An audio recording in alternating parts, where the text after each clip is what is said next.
Hello friends, आशा है आप सब अच्छे होंगे। फैमिली में कुछ मेडिकल क्राइसिस की वजह से मैं इतने दिनों बाद अपना एक न्यू ब्लॉग लेकर आई हूँ।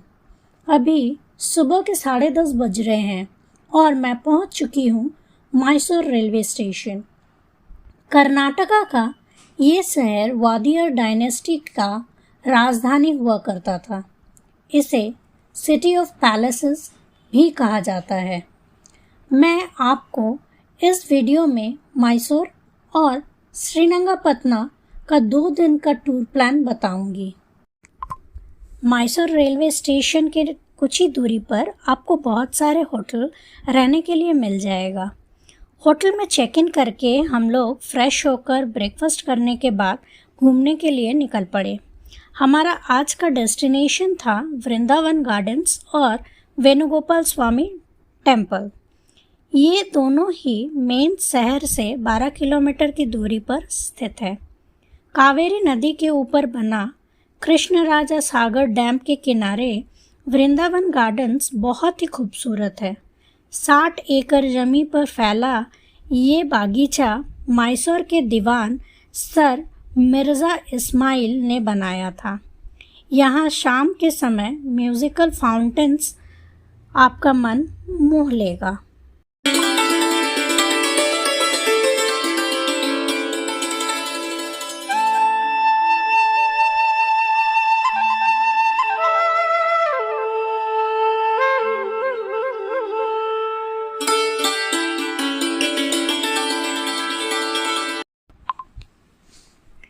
वृंदावन गार्डन्स घूमने के बाद हम वेणुगोपाल स्वामी टेम्पल, जो भगवान श्री कृष्ण की मंदिर है, देखने के लिए गए।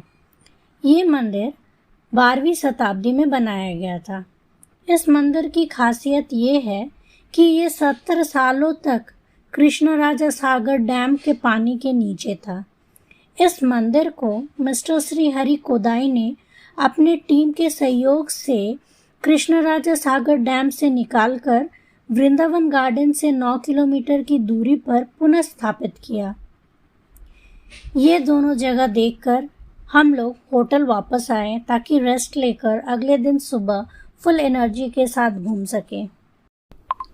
दूसरे दिन सुबह 7 बजे के करीब हम चामुंडेश्वरी मंदिर के लिए निकल गए, जो मैसूर से 13 किलोमीटर की दूरी पर चामुंडी हिल पर है। ये माना जाता है कि यहाँ माँ दुर्गा ने महिषासुर का वध किया था। यह 18 शक्तिपीठों में से एक है। यहाँ श्री महावालेश्वरम टेम्पल और लक्ष्मी नारायण स्वामी मंदिर भी है। चामुंडेश्वरी मंदिर में पूजा और दर्शन के बाद हम सुखवना या डॉक्टर श्री गणपति सच्चिदानंद स्वामी जी का अवधूत दत्ता पीठम गए। यहाँ Sukhavana, bonsai garden, museum, Hanuman temple, Balaji temple, Navagraha temple और बाकी मंदिरों को देखकर मन प्रसन्न हो गया।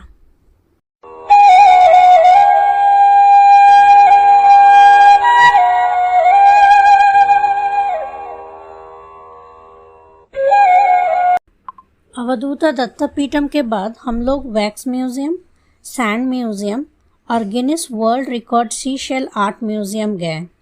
वैक्स म्यूज़ियम में मोम के बने मूर्तियाँ, सैंड म्यूज़ियम में बालू के बने कलाकृतियाँ और सी शेल आर्ट म्यूज़ियम में सामुद्रिक सीपों से बने मूर्तियाँ देखने लायक हैं।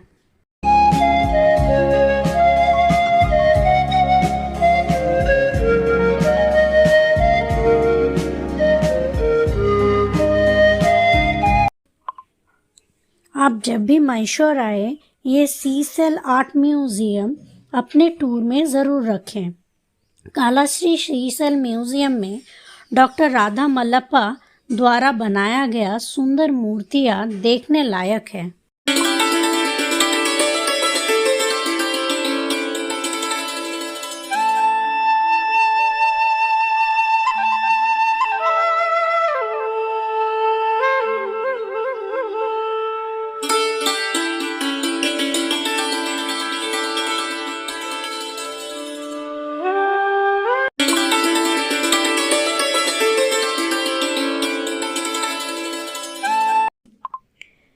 आर्टिफिशियल आर्ट म्यूजियम देखकर मैसूर का मुख्य आकर्षण मैसूर पैलेस की ओर चल पड़े।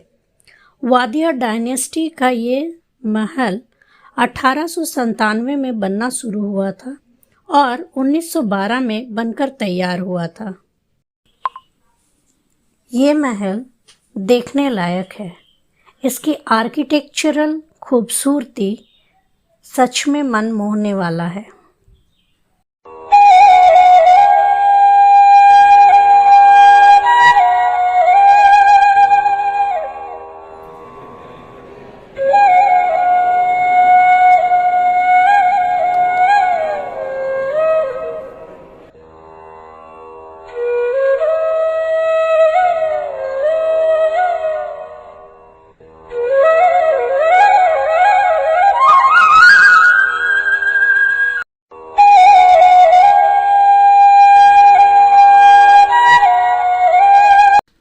मैसूर पैलेस की उत्कृष्ट खूबसूरती में डुबकी लगाने के बाद हम वादिया डायनेस्टी की दूसरी महल जगनमोहन पैलेस, जो अभी म्यूजियम है, देखने के लिए गए। जगनमोहन पैलेस के म्यूजियम घूमने के बाद मेरे लिस्ट का लास्ट पॉइंट सेंट फिलोमेनास कैथेड्रल चले गए। ये कैथेड्रल एशिया के सबसे ऊंचे चर्चों में से एक है। मैसूर के खास देखने वाले जगहों की जो लिस्ट मैंने बनाई थी वो कंप्लीट हो गया। इसमें से ललिता महल रह गया, जो मैं मैसूर के सेकेंड ट्रिप के लिए छोड़ दी। लंच करके हम लोग श्रीरंगपटना के लिए रवाना हुए। श्रीरंगपटना में हमारा पहला पड़ाव था निमिषंभा मंदिर, जो कावेरी नदी के तट पर है। यहाँ माता पार्वती, गणेश जी, लक्ष्मी जी, हनुमान जी और सरस्वती माँ की मूर्तियाँ हैं। निमिषंभा मंदिर के रास्ते में मुझे चीकू का बागीचा दिखा और मैं परमिशन लेकर बागीचे वालों से चीकू तोड़ने के लिए बागीचे में जा पहुँची। चीकू का मिठास लेते लेते कब दरिया दौलत बाग या टीपू सुल्तान का समर पैलेस पहुंच गई, पता ही नहीं चला। बहुत ही बड़ा और सुंदर बागीचे के बीच ये लकड़ियों से बना महल 1784 में बनाया गया था। इस महल में टीपू सुल्तान के द्वारा इस्तेमाल किए गए बहुत सारे सामग्रियों को प्रदर्शित किया गया है। इस महल से निकलने के बाद हम उस जगह पहुँचे जहाँ श्रीरंगपट्टनम युद्ध में घायल टीपू सुल्तान का मृत शरीर मिला था। यहाँ से हम लोग कैप्टन बेलीज डंजन देखने के लिए गए, जहाँ टीपू सुल्तान अपने युद्ध बंदियों को रखते थे। अंत में हम लोग रंगनाथ स्वामी मंदिर गए, जो भगवान रंगनाथ विष्णु भगवान का एक रूप उनको समर्पित है। रंगनाथ स्वामी मंदिर काफ़ी प्राचीन मंदिर है।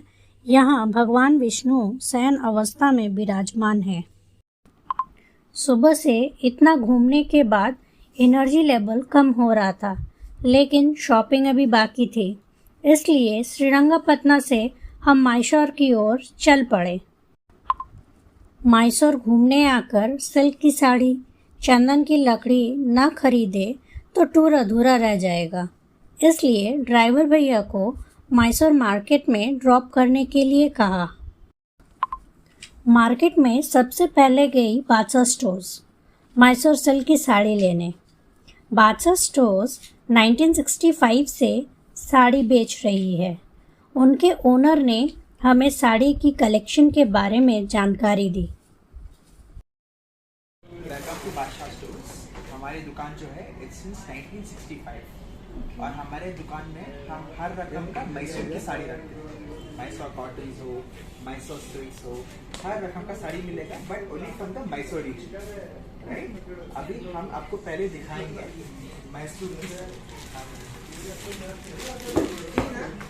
ये जो साड़ी है इट्स 100% प्योर मैसूर से। मैसूर का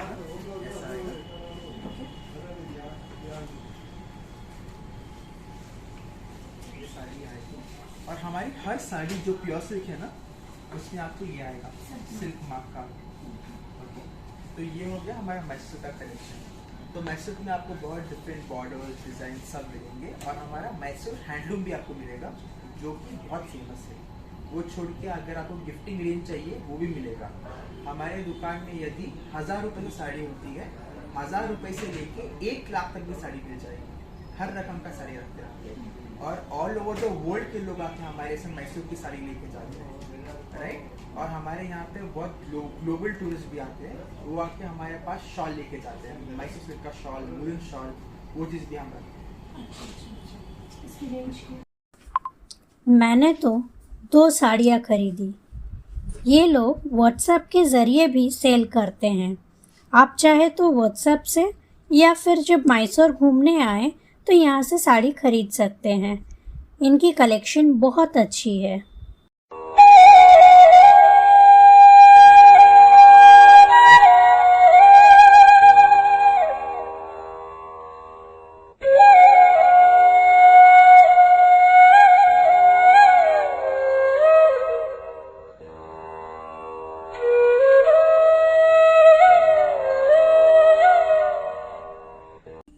यहाँ से गुरु स्वीट स्मार्ट गई, जो अपने मैसूर पाक के लिए फेमस है।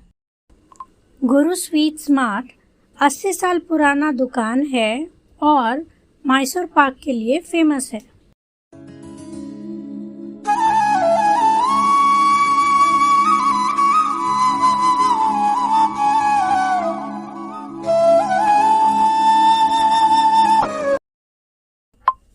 घर के लिए मैसूर पाक लेकर कर्नाटका स्टेट गवर्नमेंट के हैंडीक्राफ्ट एम्पोरियम कावेरी गई सैंडलवुड लेने।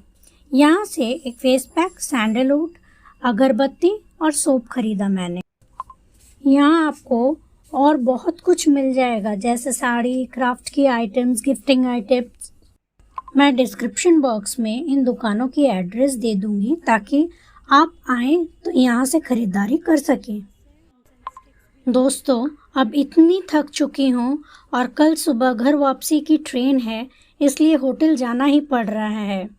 आशा है इस ब्लॉग में मैं सारी जानकारियाँ ठीक से आप लोगों को दे पाई हूँ। सो बाय फ्रेंड्स, फिर मिलेंगे मेरे नेक्स्ट ब्लॉग में।